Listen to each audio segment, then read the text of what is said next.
Meu filho, minha filha, eu preciso contar para vocês uma história que me persegue há mais de 40 anos. Uma história que mudou não só a minha vida, mas a vida de toda uma família.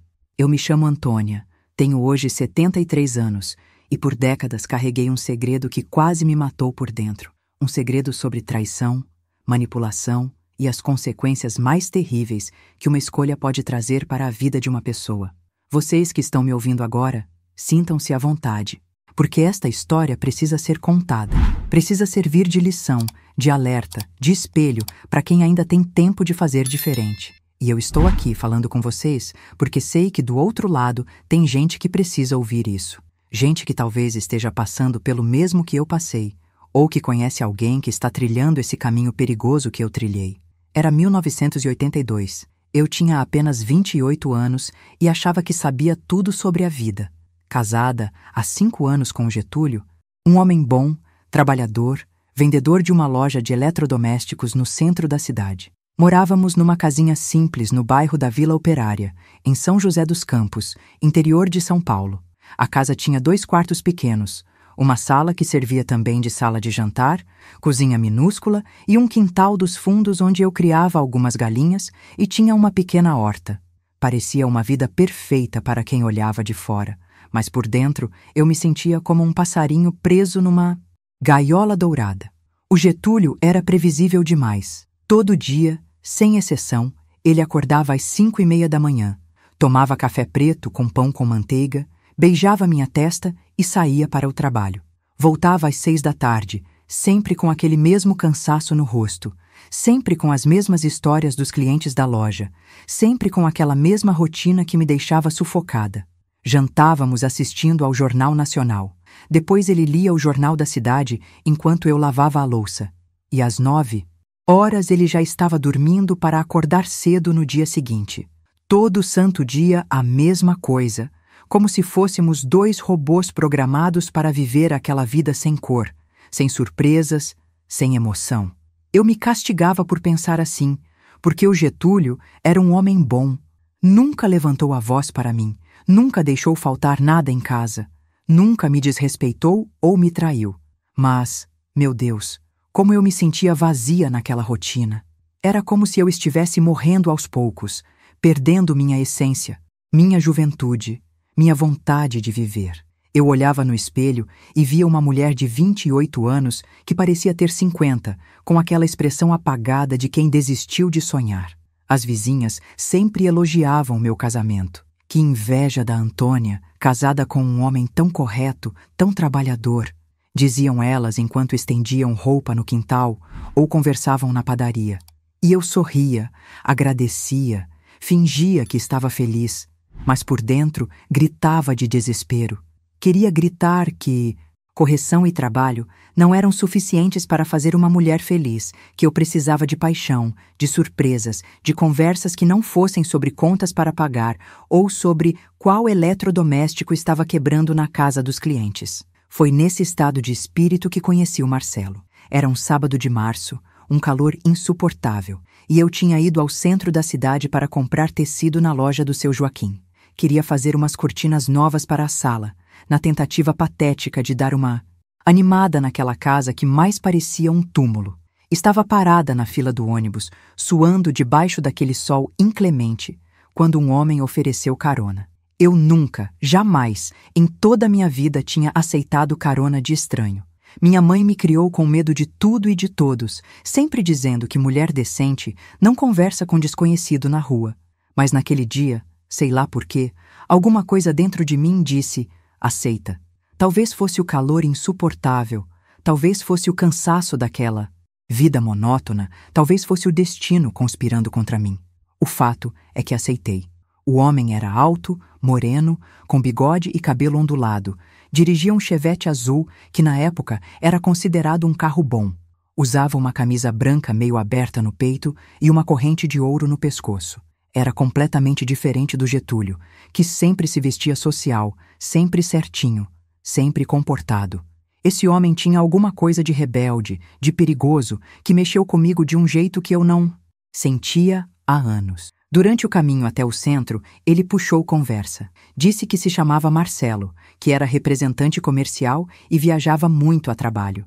Tinha 35 anos, era separado, sem filhos, e tinha voltado para São José depois de morar alguns anos no Rio de Janeiro. Falava com aquela confiança típica de homem que conhece o mundo, que já viveu, que tem histórias para contar. E eu, coitada, pendurada em cada palavra como se fosse água no deserto, quando ele me deixou na porta da loja de tecidos, perguntou se eu não gostaria de tomar um café com ele na semana seguinte. Meu coração disparou de um jeito que eu não sentia há anos. Disse que era casada, mas ele sorriu e falou: um café entre amigos não mata ninguém. E ali, naquele momento, eu cometi o primeiro erro de uma série que destruiria minha vida. Disse que talvez pudesse, na terça-feira de tarde, no café da Dona Neuza, na Praça da Matriz. Durante toda aquela semana, vivi em estado de tensão constante. Uma parte de mim dizia que estava louca, que era uma insanidade encontrar com um homem estranho às escondidas do marido. Outra parte de mim, mais forte, estava ansiosa como uma adolescente no primeiro encontro. Escolhi a roupa com cuidado. Uma saia azul marinho e uma blusa branca que realçava minha cintura. Passei batom vermelho, coisa que há anos não fazia, e me olhei no espelho com uma satisfação que há muito tempo não sentia. O encontro foi tudo o que eu imaginava e, mais um pouco. O Marcelo era interessante, engraçado, me fazia rir de um jeito que eu tinha esquecido que era possível. Contou histórias de suas viagens, falou de lugares que eu só conhecia pela televisão, me fez sentir especial com a atenção que me dava. E mais importante, ele me ouvia. Quando eu falava sobre meus sonhos, sobre as coisas que gostava, ele prestava atenção de verdade, fazia perguntas, demonstrava interesse genuíno pela pessoa que eu era, além da dona de casa certinha, que todos conheciam. Voltei para casa naquele dia transformada. O Getúlio notou alguma coisa diferente. Comentou que eu estava mais animada, com mais cor no rosto. Inventei que tinha encontrado uma antiga colega da escola e que tinha sido bom matar a saudade. Ele sorriu, satisfeito por me ver feliz, sem desconfiar que aquela felicidade tinha nome e sobrenome, e que estava prestes a destruir nosso casamento e nossa família. A partir daquele dia, comecei a viver uma vida dupla. Continuava sendo a esposa dedicada do Getúlio, cuidando da casa, preparando suas refeições, mantendo as aparências diante da família e dos vizinhos. Mas por dentro, eu estava completamente transformada. Tinha motivos para me arrumar, para me olhar no espelho com interesse, para sonhar com algo além daquela rotina massacrante. Comecei a encontrar o Marcelo uma vez por semana, sempre às terças-feiras, sempre no mesmo café da praça. E lentamente, sem perceber, fui me apaixonando por ele, de um jeito avassalador e destrutivo. O que começou como encontros inocentes para tomar café, rapidamente, evoluiu para algo muito mais perigoso e destrutivo. O Marcelo tinha uma maneira de me fazer sentir única, especial, como se eu fosse a mulher mais interessante que ele já tinha conhecido. Depois do terceiro encontro, ele sugeriu que fôssemos a um lugar mais reservado, onde pudéssemos conversar com mais tranquilidade. Meu coração sabia exatamente o que aquilo significava, mas minha mente se recusava a admitir. Ele me levou para um pequeno sítio na periferia da cidade, um lugar que pertencia a um amigo dele que viajava constantemente a trabalho. Era uma casinha simples, com varanda de madeira e vista para um pasto onde algumas vacas pastavam preguiçosamente. O lugar tinha algo de romântico, de proibido, que mexia comigo de uma forma que eu nunca tinha experimentado. Ali, longe dos olhares julgadores da cidade, longe da minha rotina sufocante, eu me sentia livre, pela primeira vez em anos. Foi naquele sítio que eu cometi o erro mais grave da minha vida. Aos 28 anos, casada há 5, eu traí meu marido pela primeira vez. E não foi apenas um momento de fraqueza, um deslize que pudesse ser perdoado ou esquecido. Foi uma entrega completa, uma paixão avassaladora que me consumiu por inteiro. O Marcelo me fez sentir coisas que eu nunca tinha sentido, nem mesmo nos primeiros tempos do meu casamento com o Getúlio. Era como se eu tivesse descoberto uma parte de mim que estava adormecida, enterrada sob anos de rotina e conformismo. Durante as semanas que se seguiram, eu vivi numa montanha-russa emocional terrível. De manhã, acordava ao lado do Getúlio com uma culpa que me corroía por dentro, olhando para aquele homem bom que confiava em mim cegamente enquanto eu planejava meu próximo encontro com o amante. Mas à tarde, quando encontrava o Marcelo, toda aquela culpa se transformava em euforia, em paixão, em uma sensação de estar realmente viva pela primeira vez em anos. Comecei a elaborar mentiras cada vez mais complexas para justificar minhas ausências. Inventei que tinha começado a fazer um curso de corte e costura nas tardes de terça e quinta-feira. Criei uma amiga imaginária, a Dulce, que supostamente me dava carona para essas aulas e com quem eu ficava conversando depois, justificando assim meus atrasos. O Getúlio, confiante como sempre, nunca questionou minhas explicações. Até elogiava minha nova disposição para aprender coisas novas. As vizinhas também começaram a comentar sobre minha transformação. A dona Expedita, que morava na casa ao lado, disse para minha mãe que eu estava com uma aparência muito mais jovem e animada ultimamente. Minha cunhada, irmã do Getúlio, comentou num almoço de domingo que eu parecia uma mulher apaixonada. O comentário me gelou o sangue, mas ela riu e disse que devia ser porque o Getúlio estava sendo mais romântico comigo. Se ela soubesse que o romance estava vindo de outro homem. O Marcelo era inteligente e manipulador de uma forma que eu só conseguia enxergar anos depois, quando já era tarde demais. Ele sabia exatamente o que dizer para me manter presa, para me fazer sentir que nossa relação era especial, única, destinada pelo destino. Dizia que nunca tinha sentido por nenhuma mulher o que sentia por mim, que eu era diferente de todas as outras que tinha conhecido. E eu, ingênua e carente como estava, acreditava em cada palavra. Ele também sabia como usar minha insatisfação conjugal a seu favor. Quando eu chegava nos nossos encontros contando sobre alguma situação chata com o Getúlio, uma discussão sobre dinheiro, uma noite em que ele tinha chegado cansado demais para conversar comigo, o Marcelo abraçava minha versão da história e me consolava, dizendo que eu merecia muito mais do que aquela vida sem graça que estava levando.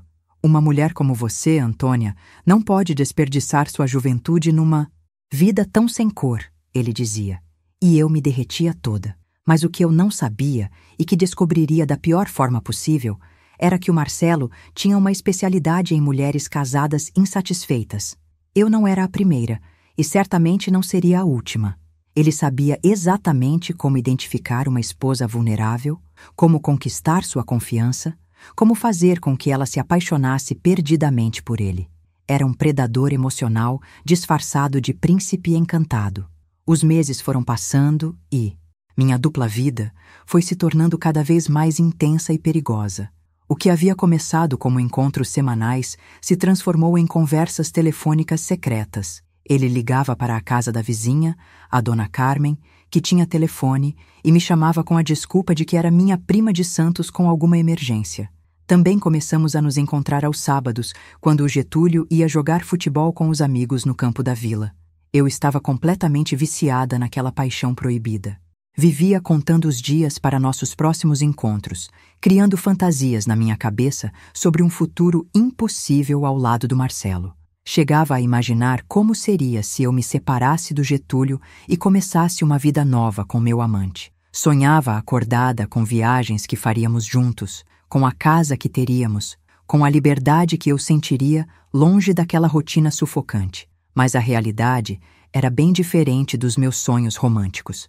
O Marcelo nunca falava sobre o futuro, nunca fazia planos que me incluíssem de forma concreta. Quando eu tocava no assunto, ele desconversava, dizia que tínhamos que viver o presente, que o futuro era muito incerto para fazermos planos. Na época, eu interpretava isso como charme, como uma característica interessante de um homem livre e aventureiro. Hoje eu sei que era apenas egoísmo e covardia. A situação em casa começou a ficar tensa de uma forma que eu não conseguia controlar.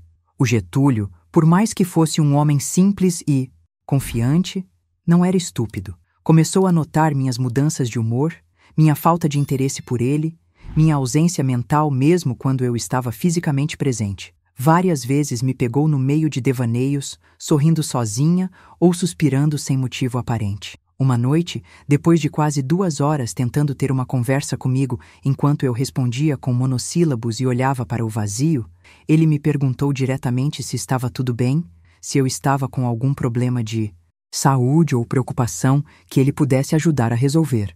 A sinceridade na voz dele, a preocupação genuína, me partiu o coração. Ali estava um homem bom tentando entender o que estava acontecendo com a esposa, oferecendo ajuda e apoio, sem imaginar que o problema era justamente o fato de eu estar apaixonada por outro.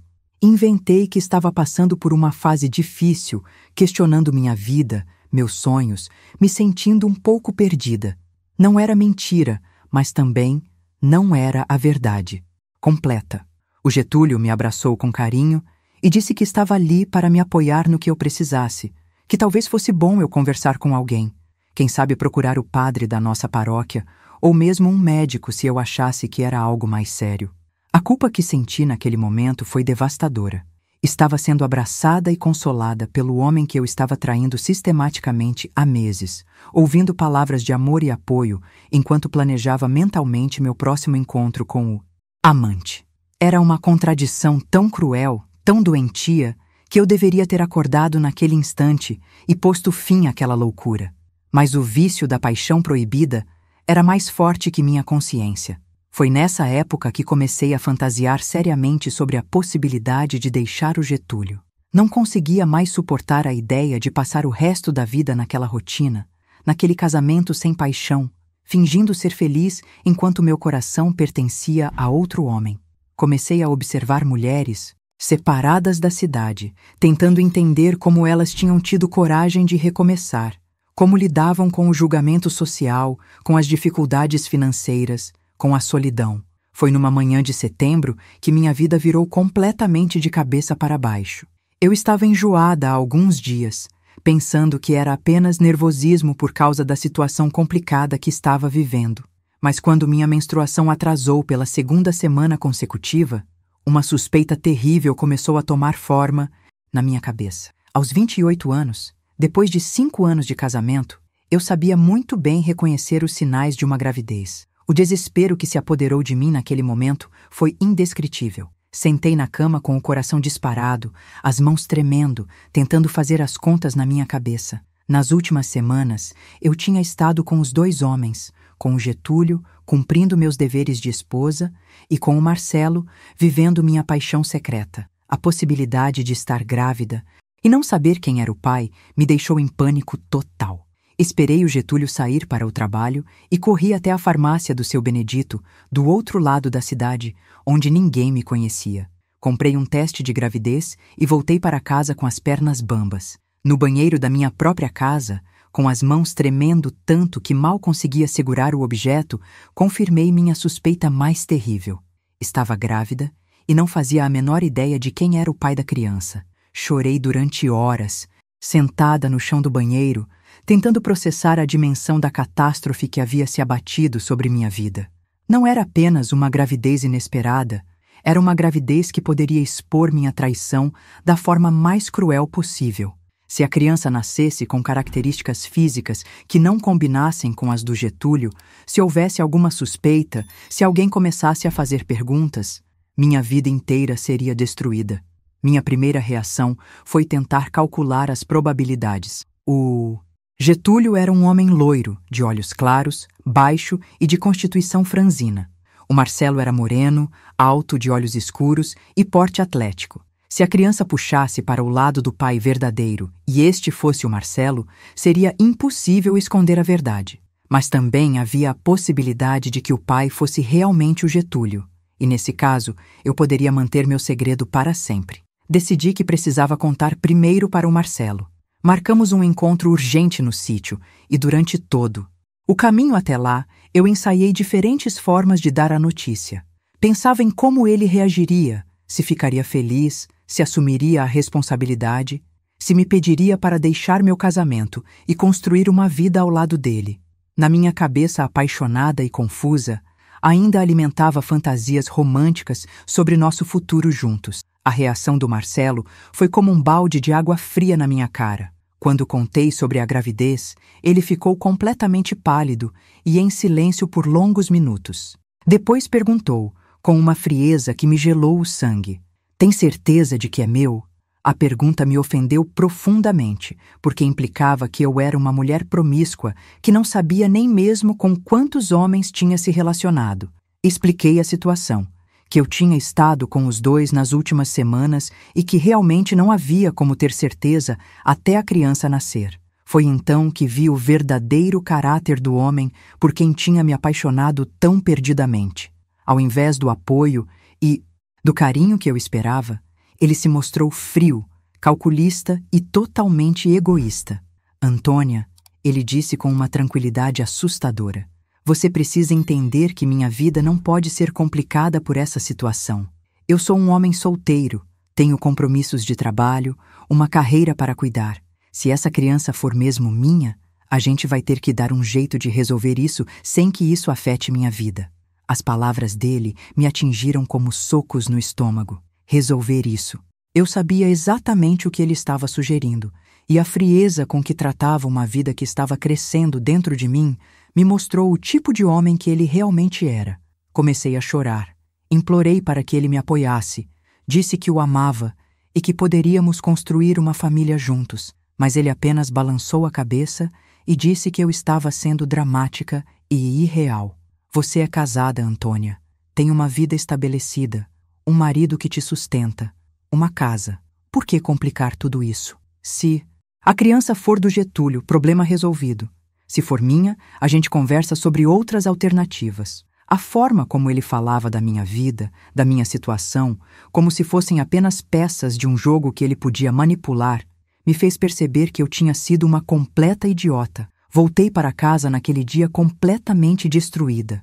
Toda a paixão, todo o romantismo, toda a fantasia que eu havia construído em torno do Marcelo desmoronou de uma vez. Vi que tinha jogado fora 5 anos de casamento, tinha traído um homem bom, tinha mentido sistematicamente para toda a minha família e amigos. Tudo por um homem que não valia nem a sujeira dos sapatos do meu marido. Mas o pior ainda estava por vir. Quando cheguei em casa, o Getúlio estava me esperando na sala, com uma expressão que eu nunca tinha visto no rosto dele. Sério, preocupado, mas também determinado. Meu coração disparou imediatamente, pensando que ele tinha descoberto tudo, que alguém tinha me visto com o Marcelo, que minha vida dupla havia sido exposta. "Antônia, nós precisamos conversar", ele disse, e o tom da voz dele me fez tremer por dentro. "Eu sei que alguma coisa está acontecendo com você há meses. Você está diferente, distante, sempre distraída. Várias pessoas já comentaram comigo que te viram em lugares onde você disse que não estava. A dona Expedita jura que te viu no centro numa terça-feira à tarde, quando você disse que estava no curso de costura na casa da dona Maria." Minha mente entrou em pânico total. Tentei inventar uma explicação. Disse que talvez a dona Expedita tivesse se confundido, que eu tinha saído do curso mais cedo e passado no centro para comprar linha. Mas o Getúlio não se deixou convencer. Ele havia conversado com várias pessoas, juntado informações e estava começando a montar o quebra-cabeça da minha traição. "E tem mais uma coisa", ele continuou, me olhando diretamente nos olhos. "A dona Carmen me contou sobre os telefonemas. Disse que tem uma pessoa que liga sempre nas terças e quintas pedindo para te chamar, dizendo que é emergência da família. Mas quando eu pergunto para você sobre sua prima de Santos, você fica confusa, não sabe do que eu estou falando." Senti que estava perdendo o controle da situação. Todas as mentiras que eu havia construído cuidadosamente ao longo dos meses estavam se desfazendo na minha frente. O Getúlio não era o homem simples e ingênuo que eu pensava. Ele era inteligente, observador, e havia percebido que alguma coisa estava muito errada. Foi nesse momento de desespero total que eu cometi outro erro terrível. Ao invés de confessar tudo, de pedir perdão e tentar salvar o que ainda podia ser salvo do meu casamento, eu decidi mentir ainda mais. Disse que estava passando por problemas pessoais, que tinha procurado a ajuda de um conselheiro espiritual, que os telefonemas eram de uma pessoa que estava me ajudando a resolver questões íntimas que eu não conseguia dividir nem mesmo com ele. A mentira foi tão elaborada, tão convincente, que o próprio Getúlio ficou sem saber como reagir. Chorei muito. Disse que me sentia culpada por estar escondendo aquilo dele, mas que eram problemas muito íntimos, relacionados à minha infância, ao meu relacionamento com meus pais, coisas que eu precisava resolver sozinha antes de poder dividir com ele. O pobre homem, tão bom e confiante, acreditou na minha encenação.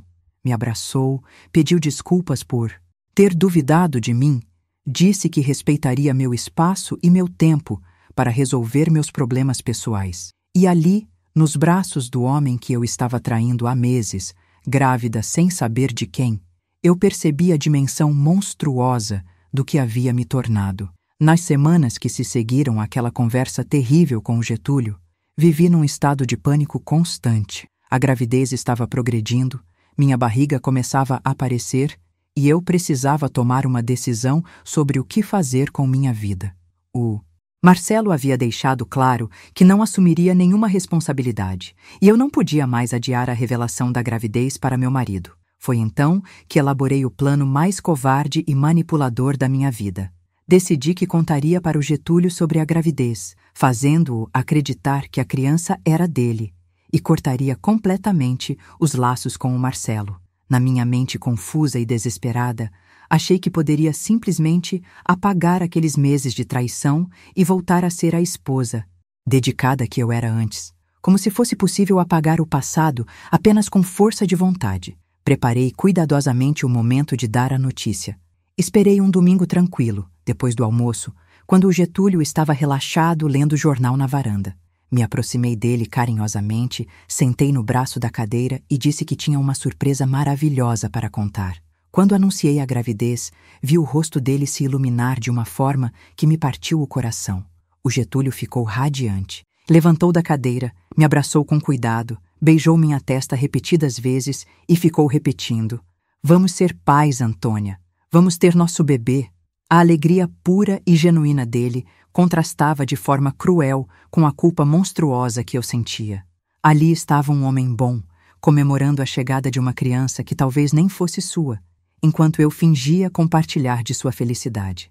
Naquela mesma tarde, o Getúlio já estava fazendo planos para o futuro. Falou sobre transformar o quartinho, dos fundos em quarto de bebê, sobre economizar dinheiro para comprar berço e roupinhas, sobre como seria bom ter uma criança correndo pela casa.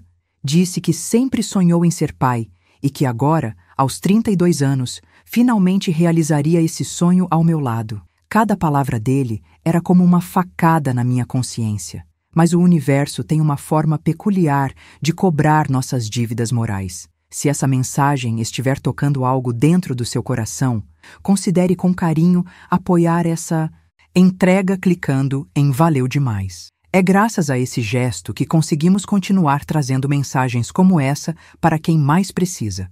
É um apoio que faz a diferença na luz que compartilhamos aqui.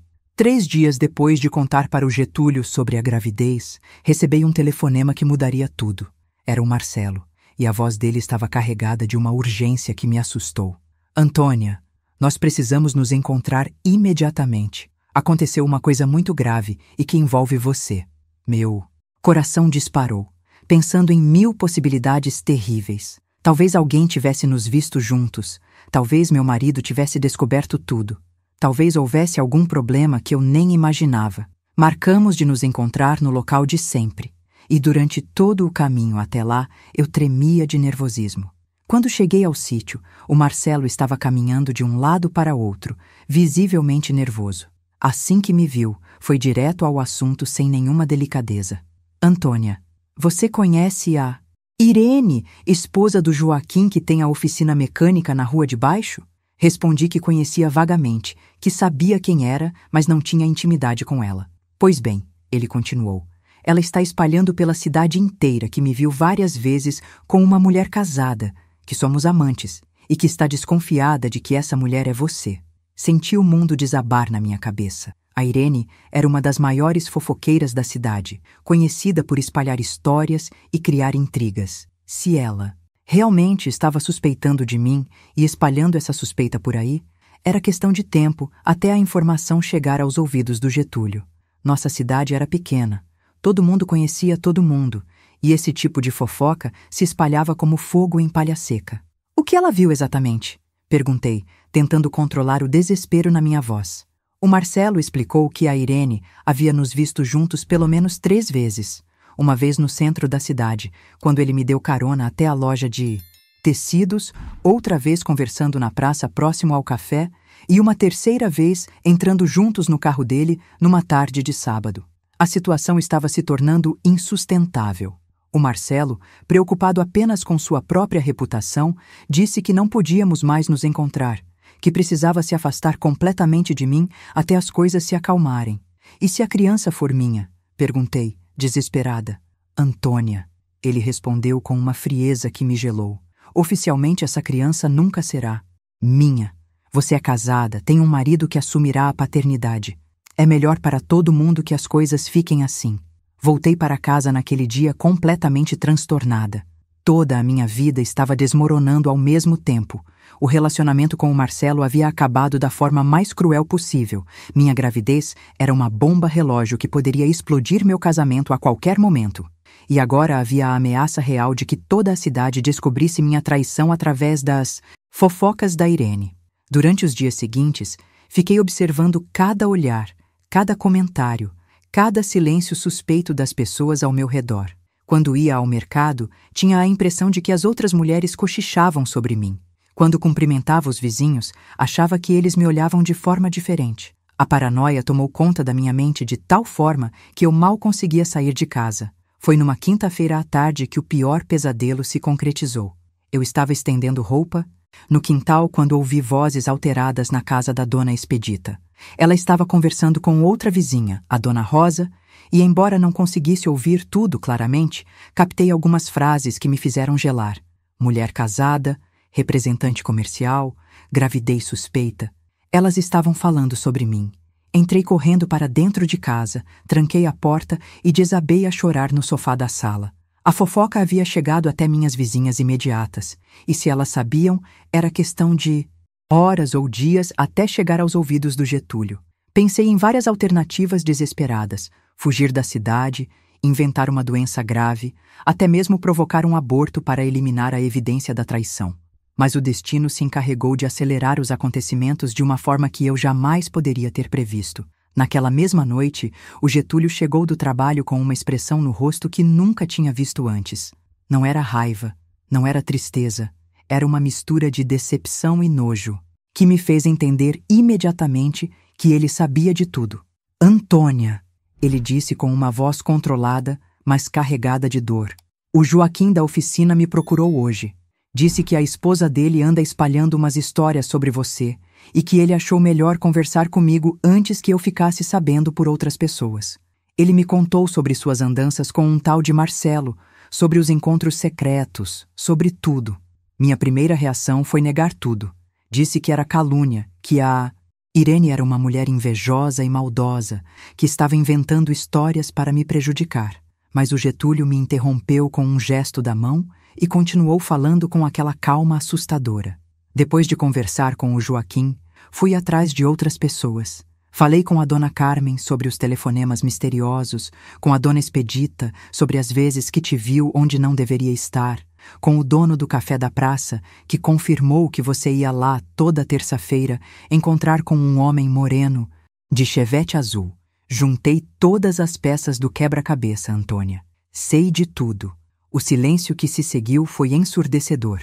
Ali estava eu, grávida de 3 meses, sentada diante do homem que havia traído sistematicamente durante meses, vendo toda a minha vida dupla sendo exposta da forma mais humilhante possível. Não havia mais como negar. Não havia mais mentiras que pudessem me salvar. A verdade havia vindo à tona da pior forma possível. O momento que se seguiu àquela revelação foi o mais terrível da minha vida. O Getúlio permaneceu de pé na sala, me olhando com uma expressão que misturava dor profunda e uma decepção que parecia física. Eu, sentada no sofá onde tantas vezes havíamos assistido televisão juntos como um casal feliz, sentia como se o chão estivesse se abrindo debaixo dos meus pés. Getúlio, eu posso explicar, comecei a dizer, mas minha voz saiu fraca e trêmula. Ele balançou a cabeça lentamente, como se estivesse lidando com uma criança que havia feito algo terrível e ainda tentava mentir sobre isso. Não precisa explicar nada, Antônia. Já sei de tudo o que preciso saber. O que eu quero saber agora é uma coisa só. Essa criança que você está esperando é minha ou é dele? A pergunta me atingiu como um raio. Ali estava a questão central, o núcleo de toda aquela tragédia que eu havia criado. Durante alguns segundos que pareceram uma eternidade, considerei mentir mais uma vez, dizer que tinha certeza absoluta de que a criança era dele. Mas olhando para aquele homem que eu havia ferido tão profundamente, para aquele rosto que já conhecia há tantos anos, alguma coisa dentro de mim se quebrou definitivamente. Eu não sei, confessei numa voz que mal conseguia ouvir. Eu realmente não sei de quem é a criança. As lágrimas começaram a escorrer pelo meu rosto, mas não eram lágrimas de tristeza. Eram lágrimas de vergonha pura, do reconhecimento do monstro em que eu havia me transformado. Getúlio, eu sinto muito. Eu sinto muito por tudo que fiz com você, com nosso casamento, com nossa família. Ele fechou os olhos por um momento, como se estivesse tentando processar a confirmação de suas piores suspeitas. Quando os abriu novamente, havia uma resolução ali que me assustou. Antônia, eu preciso que você entenda uma coisa muito importante. Durante esses 5 anos de casamento, eu te amei com toda a sinceridade do meu coração. Nunca olhei para outra mulher. Nunca te desrespeitei. Nunca te traí nem mesmo em pensamento. Construí toda a minha vida em volta de você, dos nossos planos juntos, do futuro que imaginei que teríamos. Cada palavra dele era como uma lâmina cortando minha alma, porque eu sabia que tudo aquilo era verdade. O Getúlio havia sido um marido exemplar, enquanto eu planejava sistematicamente como traí-lo da forma mais cruel possível. E agora, ele continuou, descubro que durante meses você construiu uma vida paralela, mentiu para mim todos os dias, se entregou para outro homem e ainda me fez comemorar uma gravidez que pode nem ser minha. Getúlio, por favor, me dá uma chance de consertar isso, implorei, levantando do sofá e tentando me aproximar dele. Mas ele recuou, deixando claro que não queria nenhum contato físico comigo. Como é que você conserta uma traição de meses, Antônia? Como é que você desfaz mentiras contadas todos os dias durante tanto tempo? Como é que você apaga o fato de que me fez de palhaço na cidade inteira? A última frase me fez entender uma dimensão da minha traição que eu não havia considerado completamente. Não era apenas o meu casamento que estava destruído. Era a dignidade do Getúlio diante de toda a comunidade. Em cidade pequena, ser traído publicamente é uma humilhação que marca um homem para o resto da vida. Eu não havia apenas quebrado o coração dele, havia destruído sua reputação e sua posição social. Todo mundo já sabe, Antônia, ele disse, como se estivesse lendo meus pensamentos. A história já se espalhou pela cidade inteira. Ontem mesmo, 2 colegas de trabalho vieram conversar comigo, dizendo que tinham ouvido uns comentários e queriam saber se era verdade. Você me transformou no corno da cidade, no homem que não consegue nem cuidar da própria esposa. A raiva começou a aparecer na voz dele, substituindo a tristeza inicial. E eu sabia que ele tinha todo o direito de estar com raiva, todo o direito de me odiar pelo que eu havia feito. E o pior de tudo, continuou, é que você ainda teve a cara de pau de me fazer comemorar essa gravidez, de me deixar fazendo planos para um bebê que pode nem ser meu filho. Você sabe o que isso significa para um homem, Antônia? Você tem ideia do que é descobrir que pode estar criando o filho do amante da própria esposa? Desabei completamente naquele momento. Caí de joelhos no chão da sala, soluçando de uma forma que nunca havia soluçado na vida. Toda a minha arrogância, toda a minha certeza de que conseguiria controlar a situação, toda a fantasia de que poderia ter o melhor dos 2 mundos, desmoronou de uma vez. Ali estava eu, uma mulher de 28 anos, grávida, destruída, implorando perdão para um homem que eu não merecia nem mesmo olhar nos olhos. Getúlio, eu te imploro, pelo amor de Deus, me perdoa. Eu sei que errei, sei que fui uma esposa terrível, mas eu te amo. Sempre te amei, mesmo quando estava com ele. Era só uma loucura, uma fase, um erro que eu cometia todos os dias, mas que não significava que eu não te amava. As palavras saíam atropeladas, desesperadas, na tentativa patética de salvar alguma coisa daquela destruição total. Mas o Getúlio não estava mais disposto a ouvir minhas súplicas. Antônia, você matou nosso casamento, matou nossa família, Matou a confiança, o respeito, o amor que eu sentia por você. Não existe volta para uma traição como essa. Não existe perdão para uma mentira tão grande e duradoura. Você escolheu outro homem. Agora vai ter que viver com as consequências dessa escolha. Mas ele não me quer, gritei num desespero total. O Marcelo me abandonou quando soube da gravidez. Ele disse que não quer saber de mim nem da criança. Eu não tenho mais ninguém, Getúlio. Você é tudo que me restou. A confissão saiu antes que eu pudesse pensar no impacto que teria. E o impacto foi devastador. O rosto do Getúlio se transformou numa expressão de nojo absoluto. Então você só quer ficar comigo porque ele te rejeitou? Eu sou apenas o plano B, a segunda opção para quando seu grande amor não deu certo? Antônia, você não tem vergonha na cara mesmo. Não tem limites para sua capacidade de me humilhar. Percebi imediatamente que havia cometido o erro final, que havia dito exatamente o que não deveria ter dito. Tentei explicar, dizer que não era bem assim, que sempre havia amado os dois de formas diferentes, mas as palavras soavam patéticas até para mim mesma. O estrago estava feito, e não havia mais nada que pudesse ser consertado. Amanhã cedo eu vou sair de casa, ele disse com uma firmeza que não admitia discussão. Vou ficar na casa do meu irmão até decidir o que fazer da minha vida. Você pode ficar aqui até que a gente resolva a questão da separação. Mas quero que entenda uma coisa. Nosso casamento acabou hoje. Não existe possibilidade de reconciliação. Não existe chance de voltarmos a ser um casal. Você destruiu tudo que tínhamos juntos. E quanto à criança? Perguntei, ainda agarrada a um fio de esperança de que talvez a paternidade pudesse criar algum laço que nos mantivesse unidos. Se for minha, ele respondeu após uma pausa longa, vou assumir minhas responsabilidades financeiras, mas não quero saber de convivência familiar. Não quero fingir que somos uma família feliz. E se não for minha, você vai ter que se virar sozinha. Naquela noite, dormi sozinha pela primeira vez em 5 anos de casamento. O Getúlio se trancou no quartinho dos fundos, o mesmo que ele havia planejado transformar em quarto de bebê apenas alguns dias antes. Deitada na nossa cama, que agora parecia enorme e fria, fiquei pensando em como minha vida havia se transformado num pesadelo em questão de horas.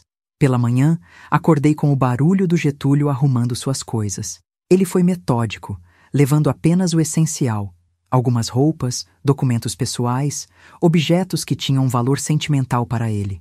Não falamos quase nada durante esse processo doloroso. Quando ele estava terminando, se aproximou de mim pela última vez. Antônia, eu quero que você saiba que não sinto ódio de você. Sinto uma decepção muito grande, uma tristeza que não sei se vai passar algum dia, mas não ódio. Você foi importante demais na minha vida para eu conseguir te odiar completamente. Mas também não consigo mais te amar. Você matou esse amor com suas escolhas e saiu de casa, deixando-me sozinha com as consequências de todos os meus erros.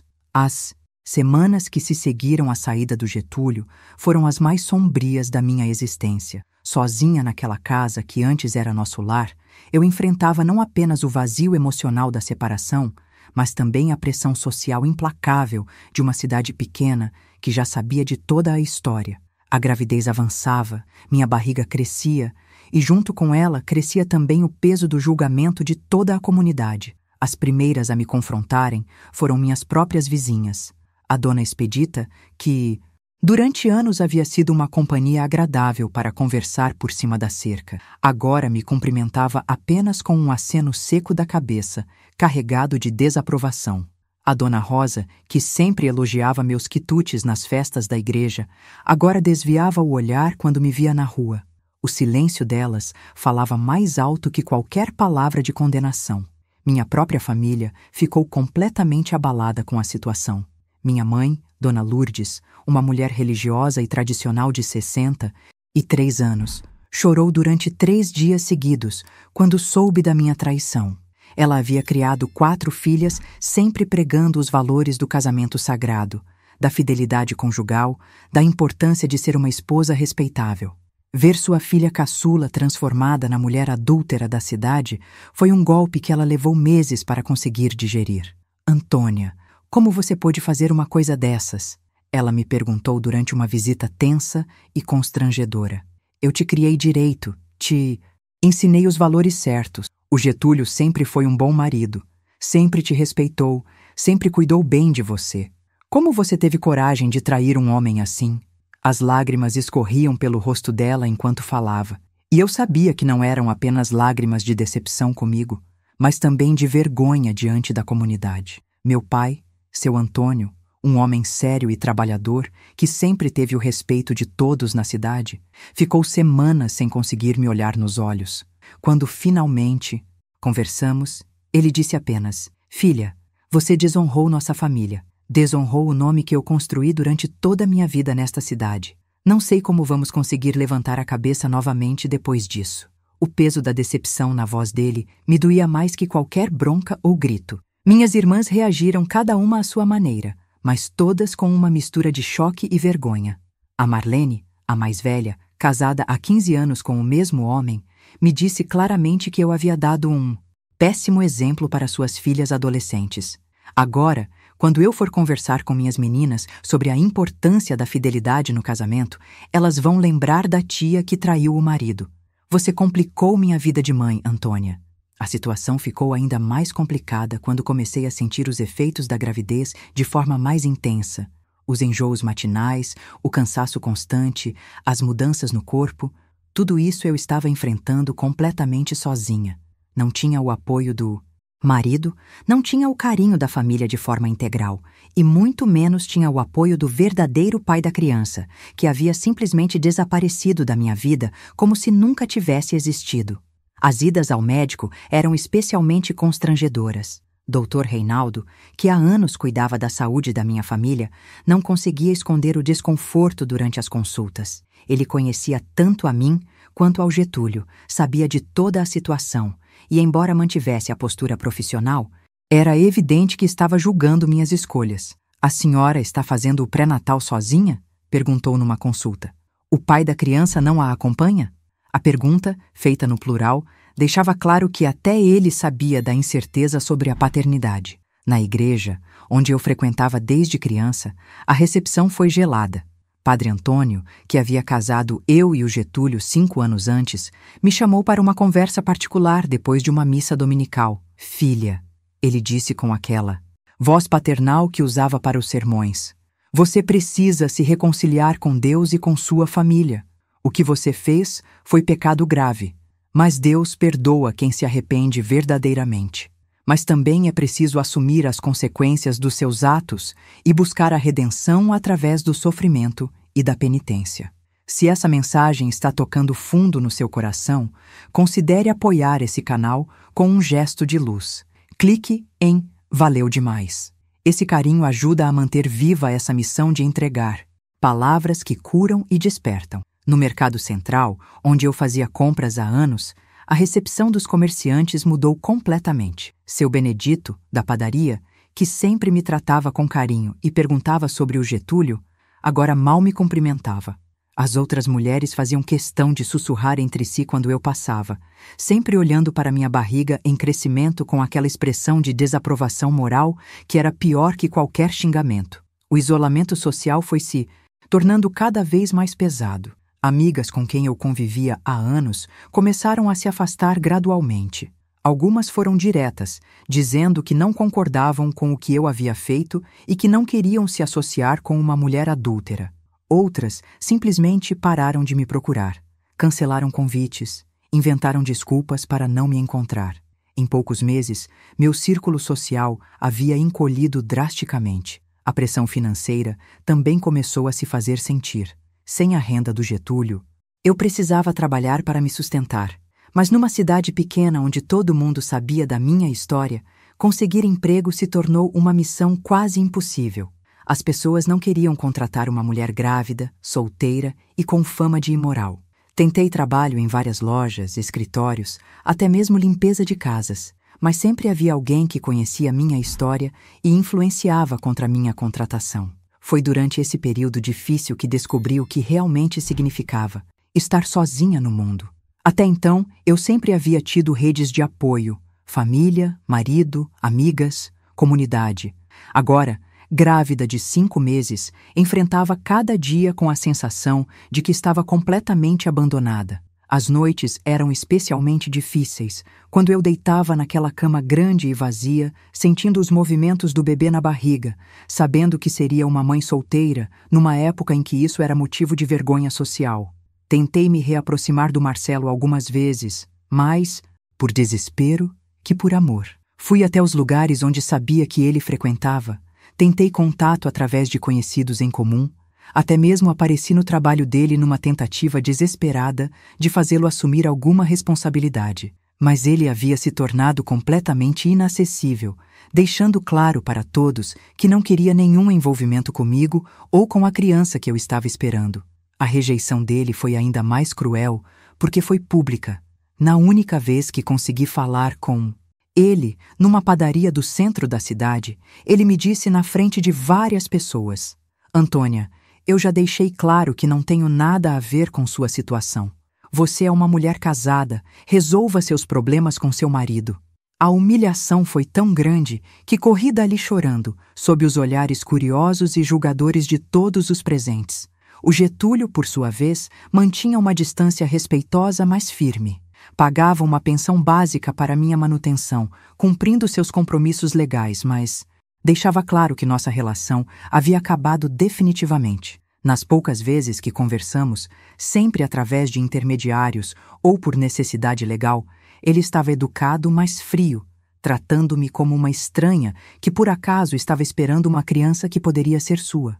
Durante esse período sombrio, passei muito tempo refletindo sobre as escolhas que me haviam levado àquela situação.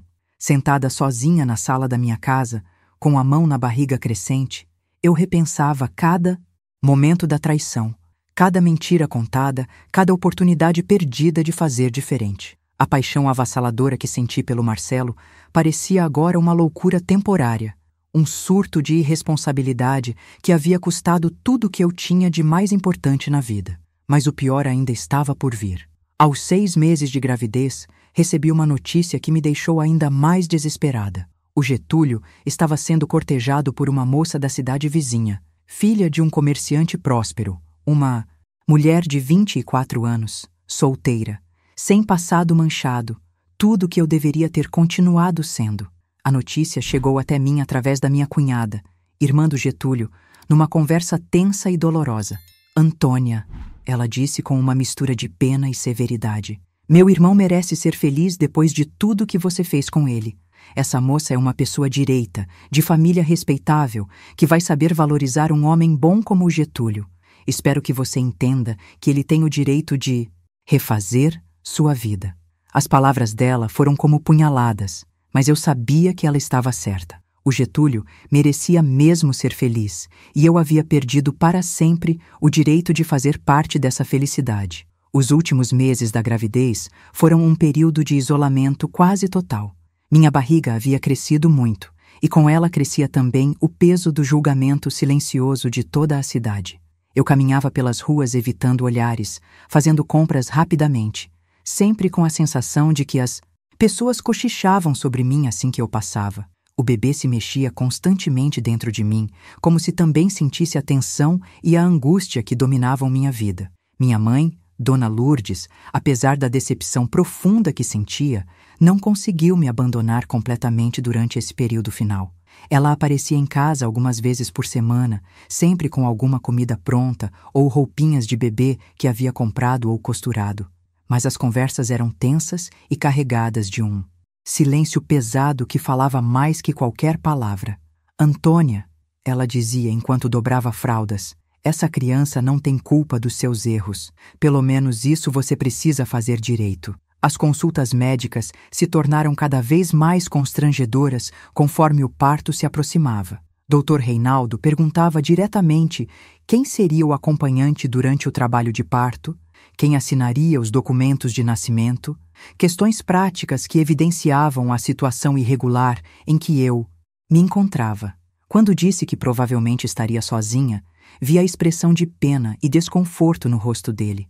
Foi numa madrugada fria de junho de 1983 que as contrações começaram. Eu estava sozinha em casa quando senti as primeiras dores, e o pânico tomou conta de mim completamente. Não tinha ninguém para me levar ao hospital. Não tinha ninguém para ficar ao meu lado durante aquele momento que deveria ser de alegria e celebração.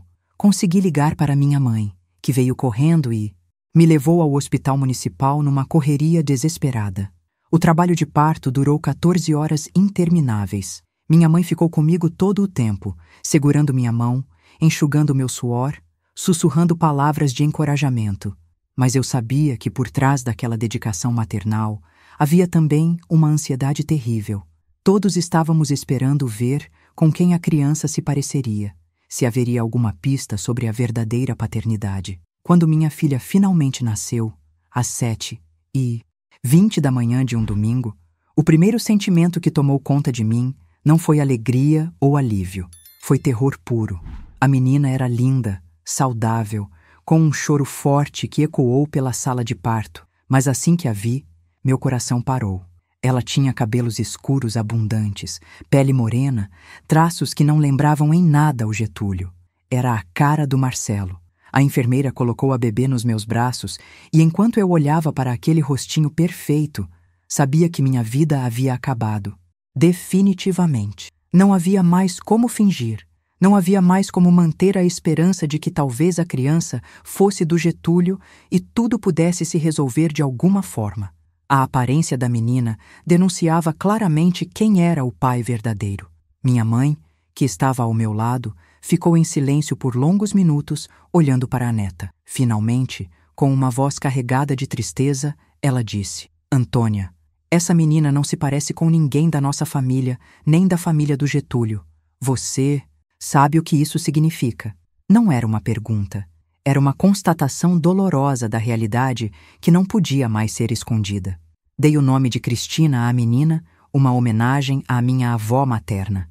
Durante os 3 dias que ficamos internadas no hospital, recebi apenas algumas visitas constrangidas de familiares próximos. Nenhuma amiga apareceu, nenhum vizinho mandou cumprimentos, nenhuma das pessoas que costumavam celebrar nascimentos na nossa comunidade demonstrou qualquer alegria pela chegada da Cristina.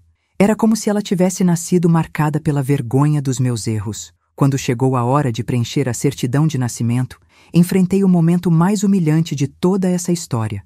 Precisava decidir se colocaria o nome do Getúlio como pai, sabendo que estava mentindo, ou se deixaria o campo em branco, assumindo publicamente que a criança era fruto de uma relação extraconjugal. O funcionário do cartório, que conhecia toda a nossa família há anos, esperava pacientemente minha decisão, claramente desconfortável com a situação.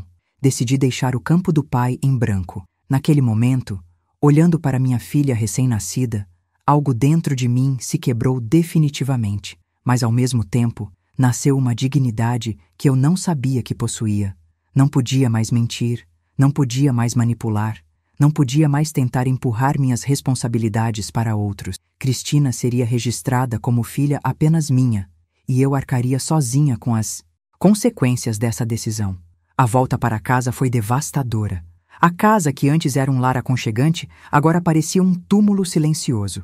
Cristina chorava muito durante as primeiras semanas, e eu, sem experiência e completamente sozinha, me desesperava tentando entender suas necessidades. Não dormia direito há semanas, não me alimentava adequadamente, estava física e emocionalmente esgotada. Foi durante esse período de desespero total que tomei uma decisão que mudaria tudo.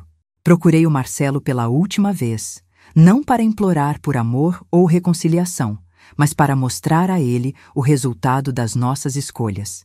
Levei Cristina, então, com 3 semanas de vida, até o local onde ele trabalhava. Quando ele me viu chegando com a bebê no colo, a expressão de pânico no rosto dele foi indescritível. Marcelo, eu disse com uma firmeza que nem eu sabia que possuía. Esta é sua filha, Cristina. Ela se parece exatamente com você, como você pode ver. Não estou aqui para pedir nada. Não quero seu dinheiro, nem seu reconhecimento. Só queria que você soubesse que existe no mundo uma criança que carrega seu sangue e que vai crescer sabendo que o pai não quis saber dela. Ele ficou alguns minutos olhando para Cristina em silêncio, e por um momento pensei que talvez algum instinto paternal despertasse nele. Mas então ele disse, com a mesma frieza de sempre: Antônia, essa criança pode se parecer comigo, mas isso não prova nada. E mesmo que fosse minha, Filha, você sabe que minha situação não permite assumir essa responsabilidade. É melhor você seguir sua vida e me deixar seguir a minha. Saí dali com uma sensação estranha de alívio. Finalmente tinha fechado definitivamente aquele capítulo da minha vida. O Marcelo havia mostrado sua verdadeira face mais uma vez, e agora eu podia focar completamente em construir uma vida nova para mim e para minha filha, mesmo que fosse uma vida difícil e cheia de desafios. Mas o universo ainda reservava uma última surpresa cruel para mim. 2 semanas depois desse encontro, recebi uma visita inesperada do Getúlio. Ele apareceu na minha porta numa tarde de sábado, elegantemente vestido, com uma expressão séria, mas não hostil. Meu coração disparou ao vê-lo, misturando esperança e medo em proporções iguais. Antônia, ele disse após entrarmos na sala, eu preciso ver a criança. Não entendi imediatamente o que ele queria, mas trouxe Cristina, que dormia tranquilamente no berço, improvisado na sala. Quando ele olhou para ela, vi sua expressão se transformar lentamente. Era óbvio que ele também estava vendo o que todos viam. A criança não tinha nenhuma semelhança com ele. Após alguns minutos observando Cristina, o Getúlio se virou para mim com uma expressão que era ao mesmo tempo triste e aliviada. Antônia, eu vim aqui para te dizer algumas coisas importantes. Primeiro, agora que vi a menina, tanto eu quanto você sabemos que ela não é minha filha. Segundo, vou parar de pagar a pensão que estava te dando, já que não tenho mais nenhuma obrigação legal ou moral contigo. E terceiro, vim me despedir definitivamente de você. Ele fez uma pausa, olhando ao redor da casa onde havíamos sido felizes durante 5 anos. Antônia, eu vou me casar em 2 meses com a Solange. É uma moça boa, que vai saber me dar o que você nunca conseguiu dar: fidelidade, respeito e um amor sincero. Quis vir pessoalmente te comunicar isso porque, apesar de tudo, você foi importante na minha vida durante muito tempo. A notícia me atingiu como um soco no estômago, mas de alguma forma eu já esperava por isso. Getúlio, consegui dizer após alguns momentos, eu quero que você seja feliz. Sei que errei com você de uma forma imperdoável e você merece encontrar uma mulher que te valorize como você merece. Foram palavras sinceras, talvez as primeiras palavras completamente honestas que eu dirigia a ele em anos. Ele assentiu com a cabeça, se aproximou do berço e olhou para Cristina pela última vez. Ela é uma menina bonita, Antônia. Espero que você consiga criar ela direito, longe dos erros que cometeu. Uma criança merece ter uma vida melhor que isso. E saiu da minha casa pela última vez, fechando definitivamente o capítulo do nosso casamento destruído. Fiquei ali parada na sala, segurando minha filha nos braços, finalmente entendendo a dimensão completa do que havia perdido com minhas escolhas. Não era apenas um marido que eu havia perdido. Era uma vida inteira, uma família, uma posição social, um futuro que poderia ter sido feliz e estável. Tudo por causa de uma paixão que durou alguns meses e se revelou completamente vazia e destrutiva. Os anos que se seguiram foram de luta constante e reconstrução dolorosa. Cristina cresceu numa casa onde só havia uma mãe exausta, trabalhando em múltiplos empregos para conseguir sustentar a família de 2 pessoas. Consegui finalmente um trabalho como costureira numa pequena confecção, ganhando muito pouco, mas o suficiente para pagar aluguel e comida. Tivemos que nos mudar para uma casinha bem mais simples no bairro mais afastado da cidade, longe do centro, onde nossa vergonha era conhecida por todos. A criação da Cristina foi solitária e difícil de uma forma que eu jamais imaginei que seria. Ela era uma criança linda e inteligente, mas carregava o peso social de ser filha de mãe solteira numa época em que isso ainda era motivo de discriminação severa. Na escola, as outras crianças às vezes faziam comentários maldosos sobre ela não ter pai, e eu via minha menina chegando em casa triste, perguntando por que ela era diferente das outras famílias. Mamãe, onde está meu pai? Ela me perguntou pela primeira vez aos 5 anos de idade. Essa pergunta me atormentava desde que ela nasceu, porque eu sabia que um dia teria que explicar a situação sem destruir a imagem que ela tinha de mim. Decidi contar uma versão muito suavizada da verdade, que o pai dela era um homem que não pôde ficar conosco, que às vezes isso acontece na vida, e que nós 2 éramos uma família completa, mesmo sendo só nós 2. Durante esses anos difíceis, acompanhei de longe a vida do Getúlio com sua nova esposa. O casamento deles foi um evento social importante na cidade, com uma festa bonita na igreja, onde eu e ele tínhamos nos casado anos antes. Solange era mesmo tudo que eu deveria ter continuado sendo. Uma mulher dedicada, fiel, respeitosa.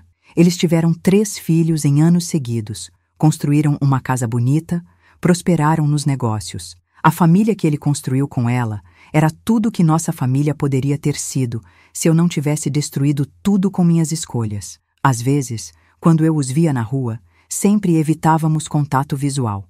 Mas numa ocasião, quando Cristina tinha uns 7 anos, esbarramos com eles no Mercado Central.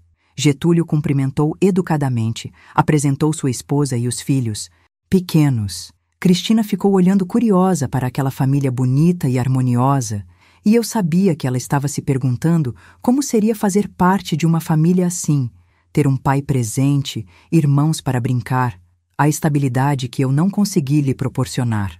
O Marcelo simplesmente desapareceu da cidade poucos meses depois do nascimento de Cristina. Soube, através de comentários, que ele havia se mudado para o interior de Minas Gerais, onde ninguém conhecia sua história. Cristina cresceu sem nunca conhecer o pai biológico, e eu tomei a decisão consciente de nunca procurá-lo ou forçar nenhum tipo de reconhecimento paterno.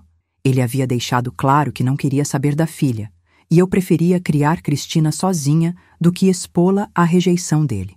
Durante a adolescência de Cristina, as coisas ficaram ainda mais difíceis. Ela começou a fazer perguntas mais diretas sobre sua origem, sobre por que éramos tão diferentes das outras famílias, sobre por que eu nunca namorava ninguém.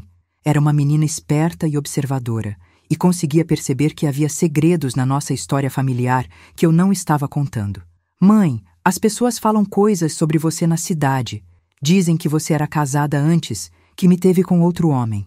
Isso é verdade? Ela me perguntou num dia quando chegou da escola visivelmente perturbada. Tinha 15 anos na época, idade suficiente para entender algumas complexidades da vida adulta, mas nova demais para compreender completamente as nuances da situação.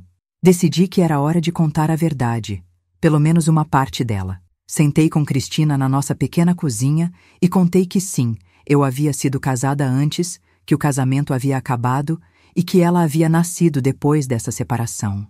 Não entrei nos detalhes da traição, da mentira, da destruição que eu havia causado, mas deixei claro que havia cometido erros graves que resultaram no fim do meu primeiro casamento. A reação dela me surpreendeu. Em vez de me julgar ou ficar revoltada, ela me abraçou e disse: Mãe, eu não me importo com o que aconteceu no passado. Você sempre cuidou bem de mim, sempre trabalhou duro para me dar o que podia. Você é uma boa mãe, e isso é o que importa para mim. Naquele momento, senti que talvez alguma coisa boa havia resultado de toda aquela tragédia. Eu havia criado uma filha generosa e compreensiva. Mas a história ainda reservava mais algumas voltas dolorosas. Quando Cristina completou 18 anos e quis tirar seus documentos para prestar vestibular, descobriu oficialmente que não tinha pai registrado. Isso criou algumas complicações burocráticas, mas mais importante que isso, despertou nela uma curiosidade intensa sobre sua origem paterna.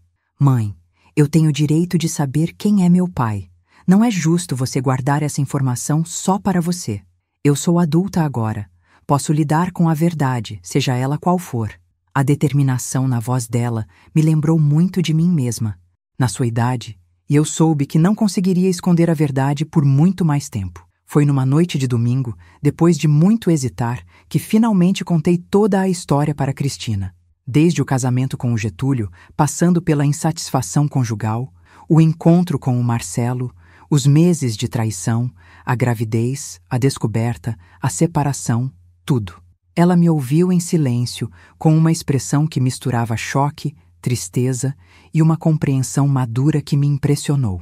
Então, meu pai, verdadeiro não quis saber de mim quando eu nasci? Ela perguntou, após eu terminar o relato. E o Getúlio, que poderia ter sido meu pai, você perdeu por causa da traição? Confirmei ambas as perguntas e vi lágrimas começarem a escorrer pelo rosto da minha filha. Não eram lágrimas de raiva contra mim, mas de tristeza pela situação trágica que marcou o início de sua vida. Mãe, ela disse após alguns minutos de silêncio, eu entendo por que você fez o que fez. Você era jovem, estava infeliz, se apaixonou por outro homem. Não foi certo, mas eu entendo. O que me deixa triste é saber que por causa dessas escolhas, eu nunca vou conhecer meu pai verdadeiro. E você perdeu um homem que parecia te amar de verdade. Cristina decidiu procurar o Marcelo por conta própria. Através da internet, que estava começando a facilitar esse tipo de busca, ela conseguiu localizar onde ele morava em Minas Gerais. Escreveu uma carta explicando quem era, mandou uma foto, pediu para conversar com ele. A resposta veio algumas semanas depois e foi devastadora na sua frieza. Ele simplesmente negou qualquer relação comigo.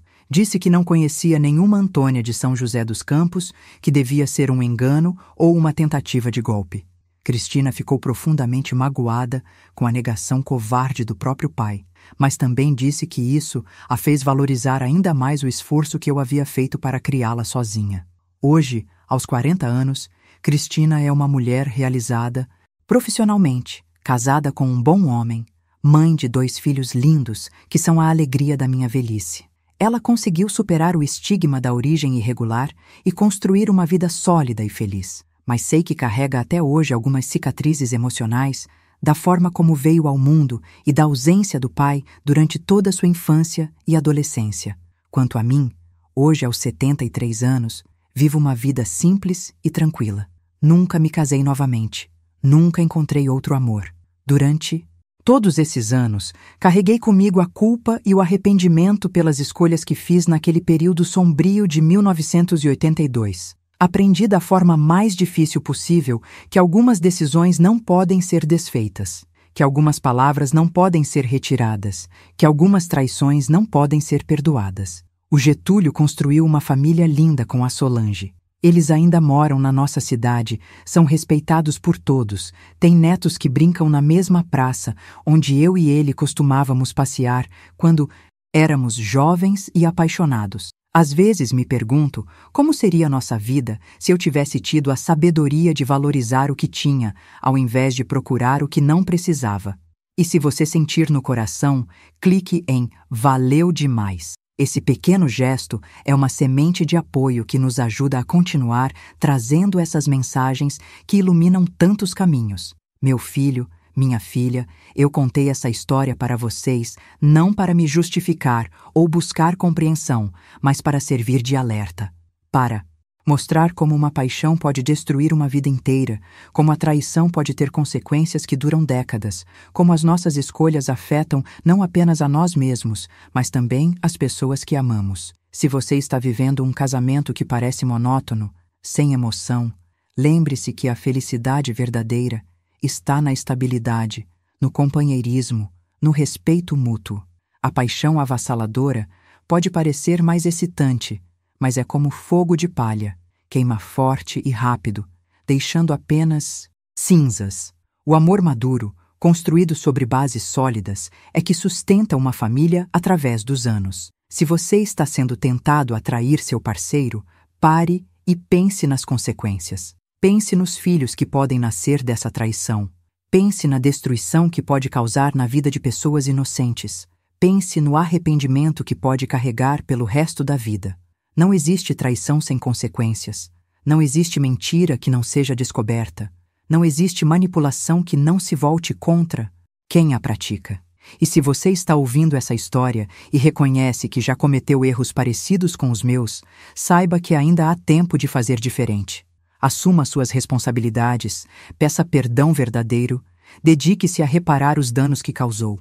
Nem sempre conseguiremos reconquistar o que perdemos, mas podemos, pelo menos, tentar construir algo melhor sobre os escombros dos nossos erros. Eu perdi tudo que tinha de mais precioso na vida por causa de alguns meses de paixão irresponsável. Perdi um marido fiel, uma família estruturada, o respeito da comunidade, a tranquilidade de consciência. Ganhei décadas de arrependimento, solidão e culpa. Foi um preço alto demais para pagar por tão pouco. Obrigada por terem me ouvido até aqui, por compartilharem comigo essa dor que carrego há mais de 40 anos. Se essa história tocou vocês de alguma forma, se serviu para fazê-los refletir sobre suas próprias escolhas, então valeu a pena expor minha vergonha e meu sofrimento. Contem suas próprias histórias aqui nos comentários. Compartilhem suas experiências. Aprendam uns com os outros. É assim que crescemos como seres humanos, através da honestidade sobre nossos erros e da disposição de aprender com eles. Que Deus abençoe cada um de vocês e os proteja de cometerem os mesmos erros que eu cometi. Que vocês saibam valorizar o que têm, que construam famílias sólidas sobre bases de respeito e fidelidade, que nunca se esqueçam de que algumas escolhas podem destruir uma vida inteira. E se gostaram dessa conversa, se inscrevam no canal, porque aqui vocês encontrarão sempre histórias reais, contadas com honestidade e carinho, para que possamos aprender juntos sobre a vida. Um abraço carinhoso de uma avó que aprendeu suas lições da forma mais difícil possível.